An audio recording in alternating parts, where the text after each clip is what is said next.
untuk ditanya. Wah, Tuhan juga jawab dengan firman Tuhan, ada tertulis jangan mencobai Tuhan Allah.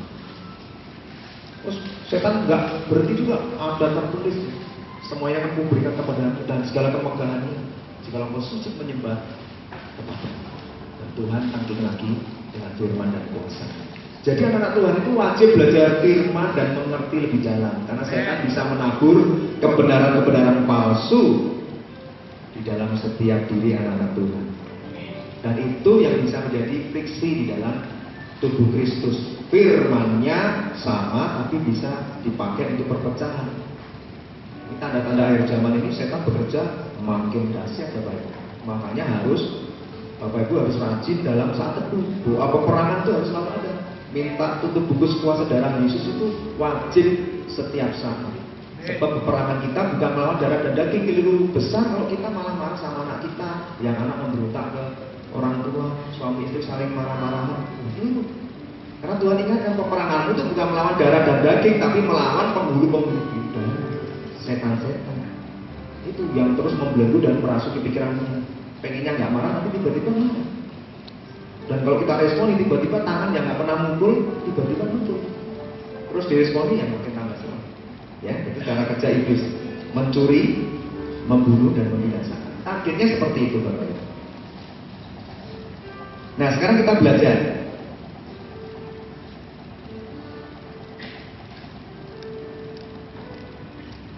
Bapak Ibu nggak perlu takut, karena ini janji Tuhan untuk kita semua untuk mengalami pengangkatannya.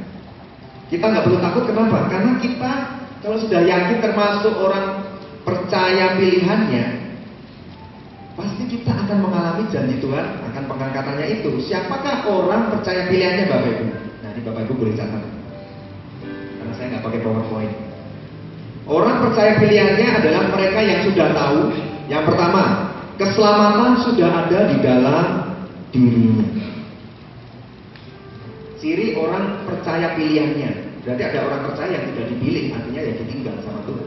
Tapi orang percaya pilihan yang akan menerima janji pengangkatan, rapture itu, ketika hari itu datang, kita pasti diangkat Tuhan, menyongsong Tuhan di angkasa, bersama-sama dengan Tuhan, bertemu Tuhan di udara, dibawa Tuhan ke surga, berjumpa muka dengan muka. Saat ini kan kita hanya pakai iman, percaya Tuhan, melihat Tuhan pakai iman, merasakan hadirat Tuhan pakai iman. Iman adalah dasar dari segala sesuatu tidak kita lihat, tapi bukti dari sesuatu yang kita harapkan. Kita rasanya Tuhan, kapan ini janji bisa face to face ketemu dengan Engkau? Ya pada saat pengangkatan. Rasanya kan gimana ya? Nggak bisa ketemu Tuhan yang nggak terlihat itu kan rasanya kurang gimana kan? Kurang abdol kan? Mana bisa pengangkatan? Bapak Ibu pastikan ya bisa berjumpa dengan Tuhan. Secara pertama, keselamatan sudah ada di dalam dirinya. Roma 10 ayat 9 sampai 10. Saya bacakan, sebab jika kamu mengaku dengan mulutmu bahwa Yesus adalah Tuhan dan percaya dalam hatimu bahwa Allah telah membangkitkan Dia dari antara orang mati, maka kamu akan diselamatkan. Karena dengan hati orang percaya dibenarkan dan dengan mulut orang mengaku diselamatkan. Ya, jadi cara pertama adalah sudah ada keselamatan dalam dirinya. Ya, sudah menerima Yesus sebagai Tuhan dan Juru Selamat pribadinya. Ya, dengan segenap hati ya. Sebab tujuan akhir dari perjalanan iman Anda nanti apa nih Bapak Ibu? Siapa yang tahu? Apa tujuan kita memiliki iman? Tujuan akhir iman Bapak Ibu Saudara apa? Ada yang tahu? 1 Petrus 1 ayat 9. Itu tujuan iman Bapak Ibu Saudara.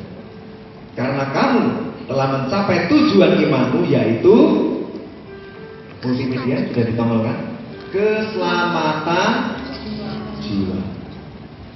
Tubuh ini nanti Bapak Ibu ketika mengalami pengangkatan itu sudah nggak dipakai di surga. Tuhan berikan tubuh kemuliaan yang begitu indah dan luar biasa. Jadi ibu-ibu yang suka sedikit bingung kalau waduh di sebelah sini ada tai lalat pengen dioperasi, udah nggak usah bingung. Karena nanti di surga diberi tubuh kemuliaan yang begitu indah. Nah, tubuh kemuliaan itu sudah diberi contoh oleh Tuhan Yesus ketika Dia bangkit, belum naik ke surga 40 hari makan penampakan. Kan Tuhan Yesus udah menggunakan tubuh kemuliaan. Makanya Maria Magdalena berjumpa Tuhan nggak ngeh, ini siapa? Ketika Tuhan sebut Maria, baru dia kaget. Guru, Rabuni, dia baru mulai mengenal. Jadi tubuh kemuliaan Tuhan tuh pasti saya yakin lebih ganteng lagi. Tapi tubuh kemuliaan Tuhan ini satu-satunya yang ditinggalkan bekas lubang paku. Kalau kita nggak ada bekasnya. Mungkin waktu kita hidup tubuh jasmani ini ada luka, sobek di bibir misalnya, pernah dijahit. Tapi nanti menggunakan tubuh kemuliaan Tuhan seperti sembuh. Indah banget. Jadi pastikan Bapak Ibu menerima janji Tuhan ini indah sekali ya. Yang kedua, ciri yang kedua orang percaya pilihannya adalah yang namanya sudah tertulis dalam kitab kehidupan. Coba Bapak Ibu jujur, siapa yang baru kali ini mendengar tentang kitab kehidupan angkat tangan? Jujur, nggak usah malu Bapak Ibu. Tuhan mengasihi orang yang jujur. Yang baru pertama kali dengar tentang kitab kehidupan, oh puji Tuhan. Puji Tuhan, berarti semuanya sudah Bapak Ibu ya, hanya sedikit saja. Kita buka di Wahyu 3 ayat yang kelima sampai yang keenam. Kita akan jelaskan tentang kitab kehidupan apa. Multimedia bisa dibantu ditampilkan. Wahyu 3 5 sampai 6. Barang siapa menang, ia akan dikenakan pakaian putih. Yang demikian aku tidak akan menghapus namanya dari kitab kehidupan, melainkan aku akan mengaku namanya di hadapan Bapakku dan di hadapan para malaikatnya. Siapa bertelinga, hendaklah ia mendengarkan apa yang dikatakan Roh Kudus kepada jemaat-jemaatnya. Barang siapa menang, Tuhan Yesus katakan apa? Tidak akan dihapus dari kitab kehidupan. Berarti menang terhadap apa? Ya menang terhadap pertandingan iman. Sebab kita harus mengejarkan keselamatan kita Bapak Ibu. Keselamatan yang kita terima itu memang diberikannya cuma-cuma.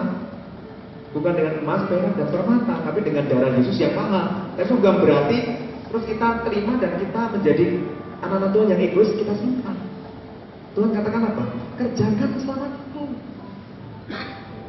supaya kita bisa menjadi berkat bagi orang yang belum percaya, menjadi saksi Kristus dimanapun Tuhan gerakkan kita.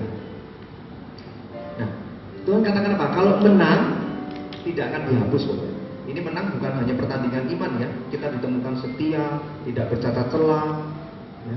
Kita juga sudah melepaskan segala dosa dan keterikatan dan segala belenggu kita. Itu menang dari setiap hal-hal tersebut. Ya. Tidak akan dihapus. Karena saya tanya Bapak Ibu, kalau kita ditemukan Tuhan dalam kondisi bukan menang tapi kalah, apa yang terjadi Bapak Ibu? Oh, ragu-ragu ya.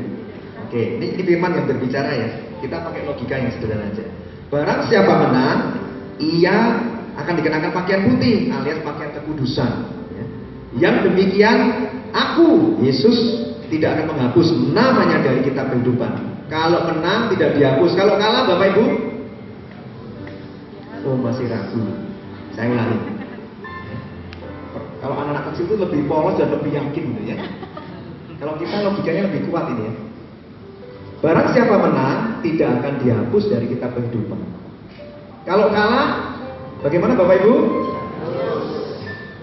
Bapak Ibu harus yakin dong. Kalau kalah jangan dihapus. Loh kalau Bapak Ibu ragu, berarti Bapak Ibu meragukan firman Tuhan. Saya beri contoh. Yudas Iskariot, murid Tuhan Yesus bukan Bapak Ibu? Rasul bukan? Rasul. Kisah para Rasul 1 ayat 18. Yudas itu termasuk salah satu bilangan rasul. Kita aja mungkin nggak ada sehebat-hebatnya Yudas, rasul juga belum. Dia udah rasul. Tapi akhir hidupnya binasa atau masuk surga Bapak Ibu? Oleh karena mati bunuh diri. Nah, kalau kita selidiki di kisah para rasul 1, sebenarnya Yudas tidak hanya mati bunuh diri Bapak Ibu. Dia juga dibunuh oleh iblis. Nanti Bapak Ibu baca ya.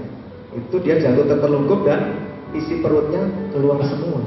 Bapak Ibu bisa imajinasikan bagaimana Yudas gantung diri, jatuh tertelungkup dan isi perutnya keluar semua, terburai keluar semua. Coba. Jadi belum tentu ya anak-anak Tuhan itu akan selalu happy ending. Kalau enggak benar-benar punya kerajinan yang semakin tinggi dalam mengikut Tuhan, dengan roh yang menyala-nyala, kedisiplinan rohani yang kuat, itu penting Bapak Ibu. Karena setan itu memang paling senang cari orang yang setengah hati hidupnya, setengah hati ikut Tuhan, setengah hati lagi ikut iblis dan segala hawa nafsunya. Lebih parah lagi dengan sengaja tinggal di area abu-abu. Dia tahu yang benar, dia tahu yang tidak benar, dia tinggal di abu-abu, nggak hitam, nggak putih, tinggal di area abu-abu. Dan ini sasaran untuk iblis. Itulah yang terjadi dengan Yudas.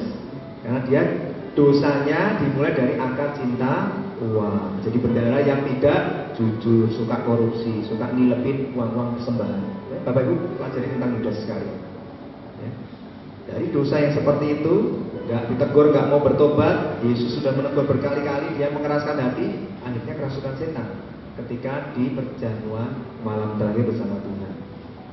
Dia semakin nggak terima pewahyuan tentang Who is Jesus? Siapakah Tuhan? Dia terima pewahyuannya akhirnya hanya sebatas Yesus Rabi. Matius 26 ayat 25, nanti bisa dibaca di rumah. Perjamuan malam terakhir, Tuhan hanya ngomong, nanti di antara kamu ada satu yang menyerahkan aku. Itu kan sudah disindir. Kalau saya jadi Yudas, saya sudah langsung ke orang Jawa bilang, madep, kroso, aku GG ya. Sebenarnya bukan GG ya, memang kamu ya kan. Udah disindir sama Tuhan, nanti di antara kamu satu orang menyerahkan aku. Murid-murid yang lain bilang apa? Bukan aku kan Tuhan, dengan segala kesedihannya. Karena kan mereka tuh dekat sekali sama Tuhan kan? Bukan aku kan Tuhan. Petrus ngomong, Yakobus ngomong, Yohanes ngomong. Ke-11 murid sudah ngomong dengan hancur hati dan sedih. Bukan aku kan Tuhan. Tapi satu orang dengan gagah mengatakan, Yudas, bukan aku kan Rabi. Dia nyebut Yesus sebatas Rabi. Terima pewahyuannya, udah mentok sebatas Rabi saja. 11 murid percaya penuh Yesus Tuhan, bukan Rabi, bukan Nabi. Terjadi kan Bapak Ibu? Di zaman-zaman akhir di negara kita ini juga sama kan? Mayoritas kepercayaan hanya melihat Yesus Isa Masih sebatas Nabi dan Rabi. Jadi kita jangan sampai ikut-ikutan arus dunia ya. Bahkan kalau kita ditanya, jangan-jangan nggak bisa jawab nih Bapak Ibu. Apakah Bapak Ibu setuju dengan pertanyaan saya bahwa agama yang kita anut dengan agama mayoritas itu sebetulnya Tuhannya sama, hanya beda jalannya? Yang setuju angkat tangan. Saya ulangi, apakah agama yang kita yakini dengan agama mayoritas Tuhannya itu sama, cuma beda jalan? Yang percaya angkat tangan. Oh, sedikit. Yang tidak setuju angkat tangan. Oh, lebih banyak, tapi ada yang nggak angkat tangan. Kayaknya perlu pakai bahasa Jawa ini ya. Jawabannya tidak setuju. Tuhannya berbeda. Hanya ada satu Tuhan yang benar, yaitu Yesus Tuhan. Sebab agama lain mayoritas hanya mempercayai Yesus sebatas Nabi. Tuhannya berbeda, tidak sama. Jadi jangan sampai kita nggak belajar dan akhirnya apa? Salah mengakui iman percaya kita keliru. Hanya merasa melihat Yesus sebagai Rabi atau Nabi saja. Bahaya sekali, karena kita diselamatkan oleh iman pengakuan kita. Roma 10 ayat 9 sampai 10. Jangan sampai salah mengaku dan jangan sampai salah percaya. Ya, berbeda Tuhan. Yesus buat kita adalah Tuhan dan pencipta alam semesta. Bahkan buat saksi Yehova, Yesus cuma sekedar diciptakan. Beda sekali. Yesus cuma sebatas manusia yang diciptakan. Ya, jadi kalau menang tidak akan dihapus, kalau kalah dihapus. Makanya di Perjanjian Lama Musa ketika harus memimpin bangsa Israel, ya, tapi ketika Tuhan itu marah karena bangsa Israel menyembah berhala, membuat patung lembu emas, terus Musa bilang apa? Tuhan, kalau kamu nggak mau menyertai bangsamu lagi, hapus saja kamu dari patung itu. Di Perjanjian Lama Musa saja juga sudah tahu ada kitab kehidupan. Luar biasa ya, Musa membergen dirinya. Tuhan, udah namaku aja dicoret dari kitab kehidupan, aku nggak usah masuk kerajaan surga. Tapi jangan janjimu kepada nenek moyangmu ini kau tidak tepati, karena murkamu menyala-nyala atas bangsa Israel yang tegar dan kokoh yang terus mengalami kebaikan Tuhan. Masih mulutnya itu, saya kalau baca Perjanjian Lama juga gergetan sih. Kalau saya Tuhan udah saya kites. Memang keterlaluan bangsa Israel ini ya, udah terima mujizat, pertolongan Tuhan, keluar dari Mesir, perbudakan Mesir, ngeluh terus sampai Musa ya gergetan. Akhirnya dia sendiri gak masuk tanah Kanaan ya, karena dia emosi memukul gunung batu yang harus keluar air itu. Dan akhirnya Tuhan merasa bahwa Musa melanggar kekudusan Tuhan karena Musa emosi. Tapi Musa tahu loh bahwa kitab kehidupan itu sudah mencatat namanya. Musa aja tahu, ya kita juga harus tahu Bapak Ibu bahwa kita sudah tercatat di kitab kehidupan. Tapi Tuhan bilang nggak bisa. kitab kehidupan itu pribadi lepas pribadi. Kita nggak bisa, Tuhan demi anakku, tolong Tuhan hapus saja namaku, digantikan anakku. Nggak bisa. Keselamatan itu sifatnya personal. Jadi terus tangisi Bapak Ibu, tolong tangisi saudara-saudaramu, anakmu, suamimu, istrimu, orang tuamu yang belum sungguh-sungguh percaya. Terus tangisi dalam doa-doa. Sebab ini pribadi dan harus sungguh-sungguh diterima dengan imannya. Baru sama Tuhan dicatat sungguh-sungguh di kitab kehidupan. Pastikan nanti kalau kita bertemu di surga, ya kalau Tuhan buka kitab kehidupannya, yang namanya misalnya mulai dari A, ini buat contoh ya, Andi Setiawan. Nah, kan dicek ada nggak? Kalau enggak ya berarti dicatat di kitab-kitab yang lain. Ya nanti dibaca ya di Wahyu 20, di hukuman yang terakhir akan banyak kitab yang dicatat dan ada satu kitab kehidupan. Hanya Yesus yang berhak mencatat dan membuka kitab kehidupan tadi. Ya, sudah makin percaya Bapak Ibu ya. Wahyu 20 ayat ke-15, Tuhan memperingatkan bahwa setiap orang yang namanya tidak ditemukan dalam kitab kehidupan akan dilemparkan ke dalam lautan api neraka. Inilah kematian yang kedua, kekal selama-lamanya. Ya, jadi ini kita perlu tahu. Pastikan Bapak Ibu di dalam hati ini udah yakin bahwa yes, saya sudah tercatat dalam kitab kehidupan. Jadi nggak perlu takut mati. Justru mati adalah keuntungan. Iya, hidup adalah Kristus, mati adalah keuntungan. Kenapa untung? Kenapa cuan? Ya karena dia tahu tinggal di dunia ini makin lama juga makin susah. Betul nggak? Diberi usia 70 tahun. Kalau sampai 10 tahun itu bukannya kebahagiaan, kesukaran seperti firman Tuhan. Tapi kalau kita mati adalah keuntungan, mau berjumpa Tuhan di surga. Surga aja lantainya emas, kita bisa ketemu Tuhan. Wah, indah banget saya aja nggak bisa menggambarkan surga, tapi udah kepengen ke sana. Bapak Ibu pengen ke surga, angkat tangan daripada nggak siap ya. Amin ya. Beneran ya, nanti saya doain pergi ke surga lebih cepat ya Bapak Ibu. Oh, saya mau Bapak Ibu. Benar, indah sekali. Yang ketiga, orang percaya pilihannya adalah yang hidupnya selalu dalam kekudusan Tuhan. Ya, jadi hidup dalam kekudusan Tuhan itu dimulai dari sebuah keputusan untuk mau hidup dipimpin oleh Roh Kudus. Ya, keputusan itu artinya kita mulai meninggalkan area daging kita dan segala hawa nafsu dan mau dipimpin oleh Roh Kudus. Terus tahu bahwa hidup ini harus kudus, jangan cemar, jangan ada kenajisan, jangan ada perselingkuhan, perselingkuhan rohani ataupun jasmani. Ini standar orang percaya pilihan, harus hidup dalam kekudusan Tuhan. Karena kita nggak mungkin kita tuh nggak kudus diangkat Tuhan. Tuhan Maha Kudus mengangkat orang-orang yang nggak kudus, nggak mungkin. Ya, jadi pastikan nih Bapak Ibu, kalau Roh Kudus mulai menegur hatimu, jangan keraskan hatimu Bapak Ibu. Nanti bergegas lari ke depan ketika ada panggilan untuk menerima kekudusan Tuhan. Nggak perlu malu, karena ini tentang kita bersama Tuhan. Nggak perlu lihat kanan kiri, wah nanti kalau maju apa kata dunia, ya biarin aja. Ya, karena ini urusan kita dengan Tuhan. Dan yang terakhir adalah ciri orang percaya pilihannya untuk menerima janji pengangkatan adalah orang yang hidupnya selalu berjaga-jaga, siap sedia, dan menjaga api cinta mula-mula kepada Tuhan Yesus. Ini syarat yang terakhir ini sangat-sangat penting dan perlu dikerjakan dalam hidup kita. Ya. Hidupnya selalu berjaga-jaga, siap sedia, dan menjaga api cinta mula-mula kepada Tuhan Yesus. Maksudnya apa berjaga-jaga dan siap sedia ini? Yang hidup dalam pertobatan setiap hari. Udah, pokoknya kalau hidup dekat sama Tuhan tuh telinga dan hati kita ini peka banget. Tuhan nggak berkenan pasti segera ngomong. Apalagi hidup suami istri itu, pasti kalau salah satu peka sama Tuhan, dia akan bereskan segala hubungan-hubungan yang nggak benar. Baru kita ngomongnya ketus dikit, kasar dikit, kurang perhatiin dikit, orang sudah ngomong. Kalau udah begitu, tinggalkan egomu, layani istri. Tinggalkan egomu, layani suami, berdamai. Hiduplah berdamai dengan setiap orang dan kejarlah kekudusan. Tanpa kekudusan, kamu nggak bisa berjumpa Tuhan. Nah kalau berjumpa aja nggak bisa, mosok bisa masuk dalam kerajaan surga, mau ketemu aja nggak bisa. Ya, Bapak Ibu. Nah, kemudian orang yang menjaga api cinta mula-mula itu yang kayak apa nih Bapak Ibu? Nah ini ada 5 ciri-ciri orang yang menjaga api cinta mula-mula. Ya, karena waktunya kejar-kejaran, jadi saya percepat. Di Wahyu 2 ayat 1-7 ini adalah cerita kisah tentang jemaat akhir zaman di Efesus.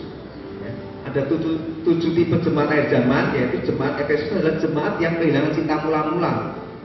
Wahyu 2 ayat 1 sampai 7. Jemaat di Efesus ini adalah jemaat yang ciri-cirinya apa Bapak Ibu? Setia, tetap tekun, mau menderita, tapi Tuhan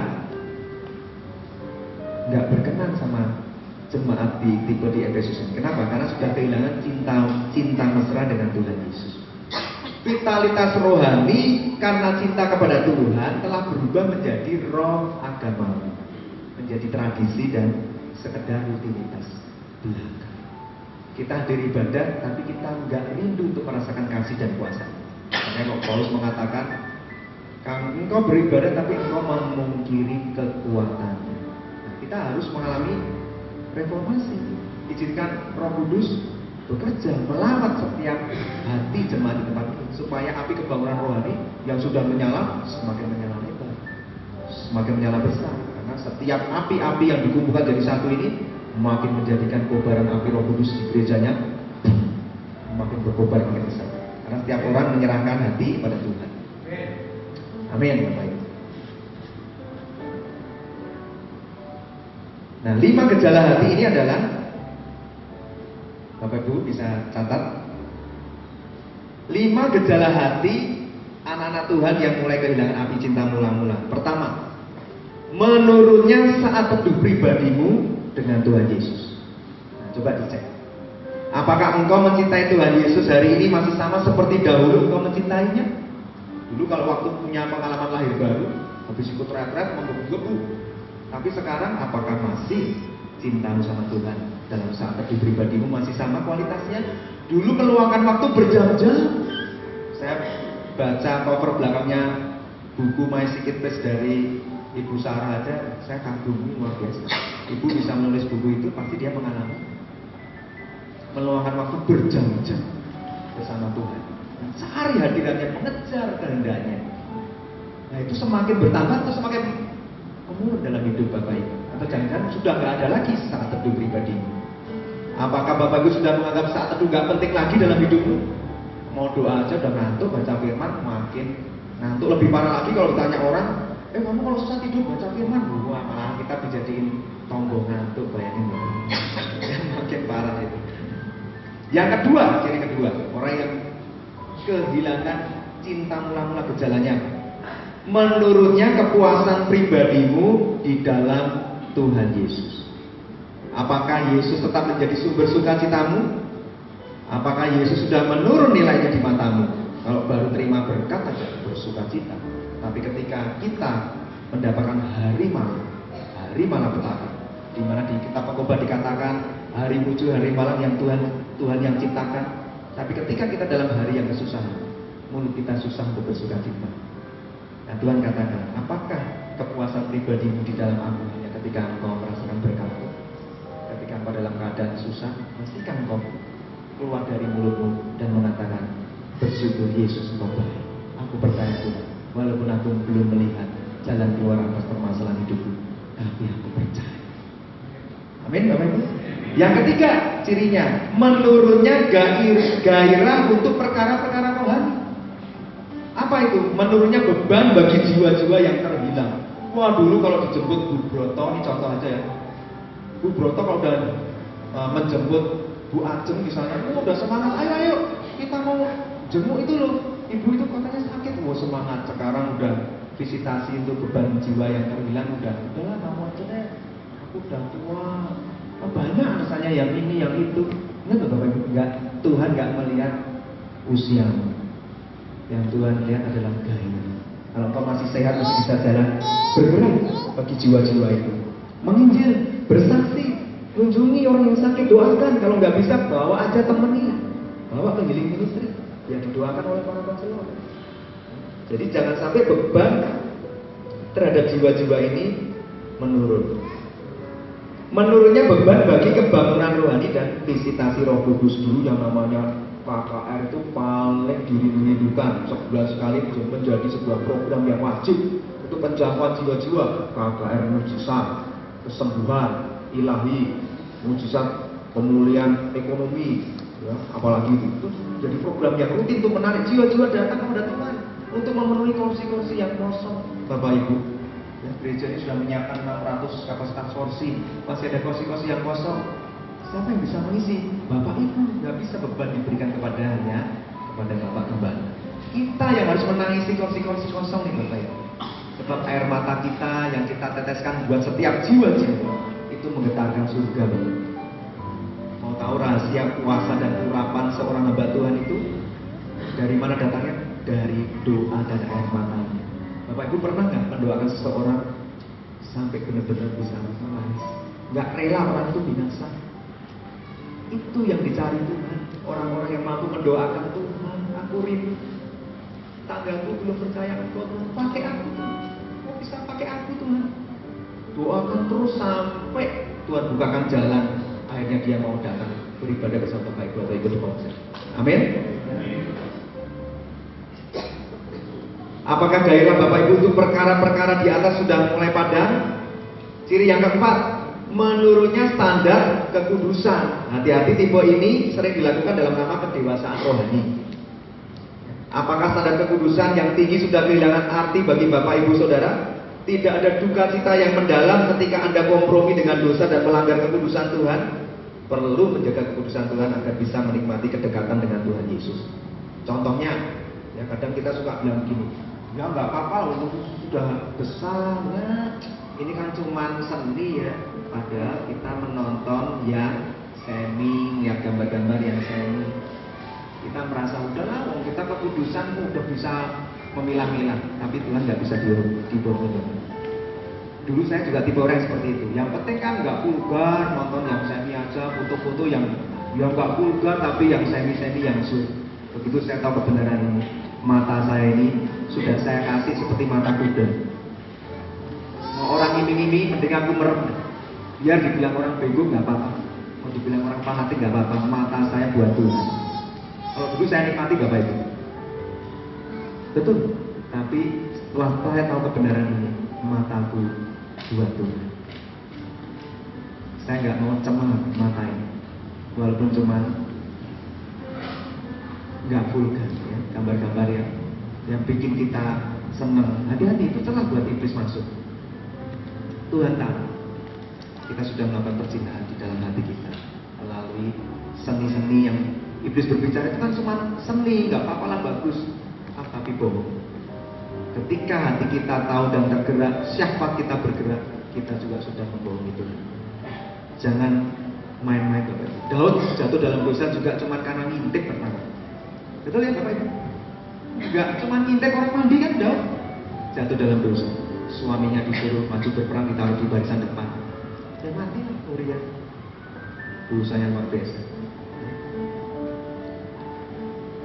Dan ciri yang kelima adalah menurunnya kuasa rohani dan kemenangan pribadi. Apakah Bapak Ibu mengalami kekalahan terhadap daging, jatuh kembali kebiasaan-kebiasaan lama yang buruk dan penuh hawa nafsu, menemukan diri sudah tidak sanggup lagi melawan dan mengusir iblis dari kubu-kubu pertahanannya, baik dalam hidupmu sendiri ataupun dalam hidup orang lain. Dulu kalau kita diajak pelayanan, mengusir orang yang kerasukan setan, satu kata setan pergi. Sekarang malah setannya ketawa. Kamu mau mengusir gua, lu bukannya aku sama gua sama. Malu loh Bapak Ibu. Makanya anak-anak Tuhan itu jaga kekudusan supaya kuasa Tuhan itu nggak bocor atau jujur. Kalau sampai setan ngomong begitu, wah, lawang kamu kemarin juga baru menikmati dosa yang sama mau mengusir roh kenajisan, nggak digituin sama setannya. Saya pernah punya teman waktu mau pelayanan, orang yang dirasuki roh itu ngomong seperti itu, dia malu luar biasa. Sudah, mau gimana? Jangan main-main, Bapak Ibu Saudara ya. 5 ciri ini biarlah mengingatkan kita, menjaga api cinta mula-mula itu penting supaya kita nggak mengalami erosi rohani. Saya udah Bapak Ibu bangkit diri. Ke arah manakah saat ini hidup Bapak Ibu Saudara?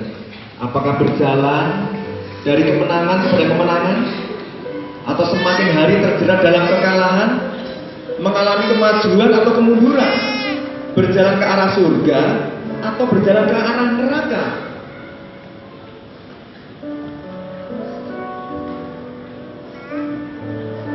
Detik di mana Tuhan Yesus datang, apakah Bapak Ibu Saudara sudah yakin akan menerima janji pengangkatannya?